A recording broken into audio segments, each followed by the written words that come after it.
Let's see what recent wars have demonstrated.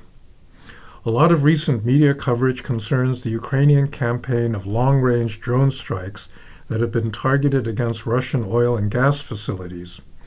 In some cases, these are thousands of kilometers from the Ukrainian border. Observers have noted the lack of military hardware at this year's Russian May 8th Victory Day celebration in Red Square for fear of Ukrainian strikes during the ceremony, and Vladimir Putin's reported fear of assassination by drone.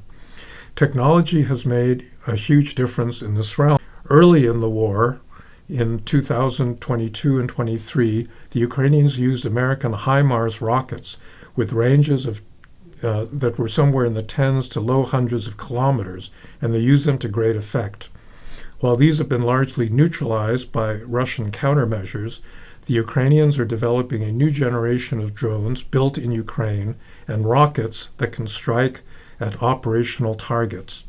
We've seen this unfolding as we speak in Russian-occupied Crimea.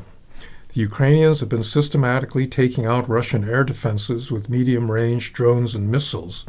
The peninsula has very constricted supply lines with a single road and rail connection through the narrow isthmus to the north and the Kerch Strait Bridge connecting Crimea to the Russian mainland to the east.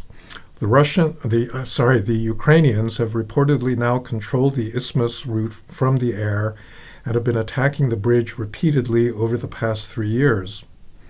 Under these circumstances, it would not be at all surprising if the Russian command decided at some point in the coming year that their position in Crimea was untenable and began to withdraw forces there, just as it has already withdrawn the bulk of its navy.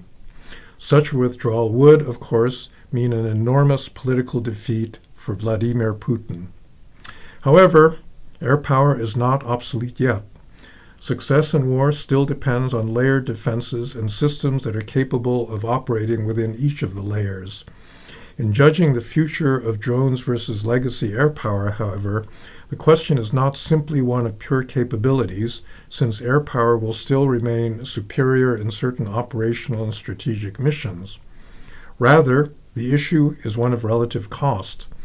A Patriot missile can shoot down a Shahed drone, but the Patriot costs north of $4 million, while the Shahed is produced for less than $40,000 and in much larger quantities.